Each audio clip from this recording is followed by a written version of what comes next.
The relationship with Eddy Reynoso, how's that going? Right. So it looks like we will not be training with them. Okay. I mean, look, I was looking forward to going leaving tomorrow. Actually, maybe they don't feel like I'm. Maybe they just don't feel like I'm focused. Oh, you don't know why they dropped you? You don't know why? I'll tell you why. Because you're a fucking dickhead.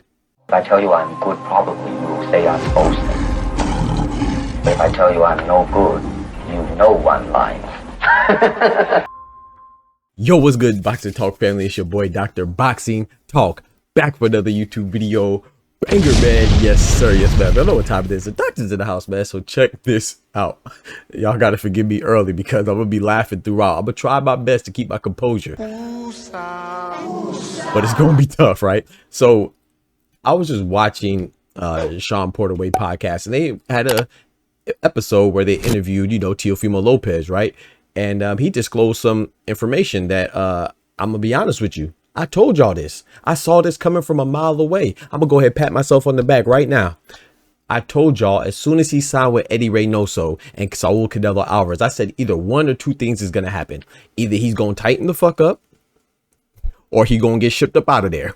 And it seems like it was the latter, because nobody has time for those antics, man. He's on some buffoonery, some coonery, and some overall fuckery, man. They ain't got time for that, man. They really trying to win fights. So he just disclosed some information saying that, he's not going to be working with Saul Canelo Alvarez for his upcoming fight against Arnold Barboza. You know what I'm saying? Because Saul Canelo Alvarez and Eddy Reynoso, they have their fight they're preparing for in their effort to reclaim undisputed against William Skull around the same time, right, on May 3rd. And then Teofimo, of course, is going to be fighting Barboza on May 2nd, right? So they said they won't be working with him, and Teofimo, he basically dropped that bombshell, and then he tried to cover his own ass and be like, hey, I don't really know why. What? They got to go to Saudi Arabia, Riyadh, which is true. They will be fighting in Riyadh, so they're going to leave a little bit. I think Teofimo said 3 weeks prior, just to get acclimated with the weather and stuff like that, and the new settings, right? Which makes sense. But I'm not buying that as the reason as to why they're not working with you. Because then he even disclosed a little further. That's why I said, man, just be quiet and let people talk, and you can hear they'll tell them themselves. They'll expose themselves. Notice how he says, maybe it's because they think I'm not focused. Maybe they don't feel like I'm maybe they just don't feel like I'm focused, which is pretty interesting. So it is what it is. And he said that's crazy. What? No, to think that you're focused is crazy. To think that you're nothing short of a distraction, nothing besides a distraction, is crazy. Like, bro, what are you talking about, man? You came to the press conference in all that gosh dang leather, bro. You was out there looking like a broke back mountain man. You know what I'm saying? You was out there looking like Shannon Tatum if you made a movie called No Magic Mike. You feel me? Like, you was looking crazy, bro. I mean, the man had on mascara and overalls, bro. You feel me? And the word on the streets that you was free balling. Hey, yo, what the fuck? Free balling one whom voluntarily elects to gallivant in public without undergarments on.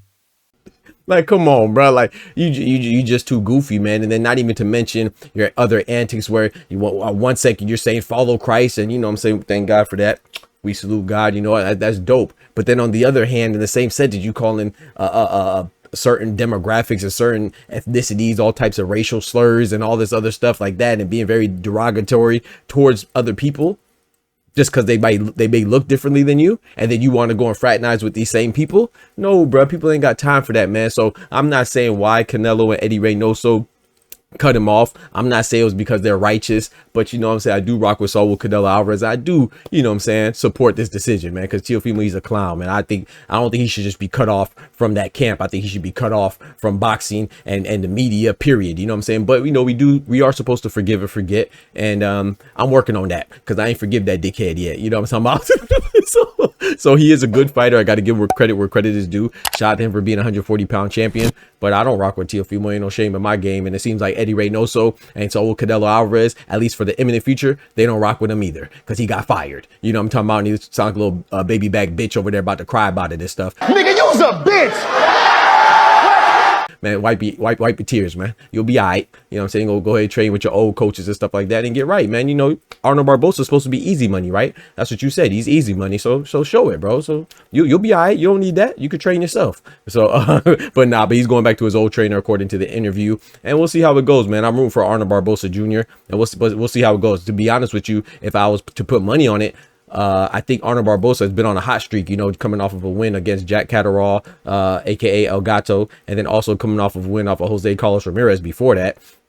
I think he has a nice little momentum on his side, right? He has a momentum in his favor. And then Teofimo, his last fight with Steve Claggett a little minute ago, so he might struggle a little bit. But I will say this though, at their peaks, I think that Teofimo ceilings is a bit higher than Arnold Barboza, and I think that he's a more talented fighter. But is he a more focused fighter? You know, I don't know. You know, what they say, right? For those of you who play sports, you know what I'm about to say. Hard work beats talent when talent doesn't work hard. So Arnold Barboza's focused. I think this could be a good match. But if I was to put money on it, just off of judging off their skills on paper, I think Teofimo should be able to beat Arnold Barboza. But y'all let me know what y'all think about this. Don't forget to smack that like button. But most importantly, remember, with God, we can do anything. Without God, we are nothing. The doctor's out. Peace. Oh, also, I'm gonna say it again. I told y'all this is gonna happen, man. Y'all gonna start listening to me. But y'all let me know what y'all think about this, man. Do you think this is a good decision? Do you think that Eddy Reynoso should keep Teofimo in his camp? And like I said, they might get back together a little later too. This is just for right now, so you never know. They might reconcile and get back together for future fights. That's number one. So y'all let me know if y'all think that they will get back together. And number two, do you think that this is bad for Teofimo, or do you think he'll be fine against Barboza regardless? Y'all be easy, man. I'm out. From the hood to college, both worlds they had to meet. 6 degrees between us, so cold we're about to freeze. But we're Florida boys, hot takes, we bring the heat. We're moving the culture, the engineers to the streets.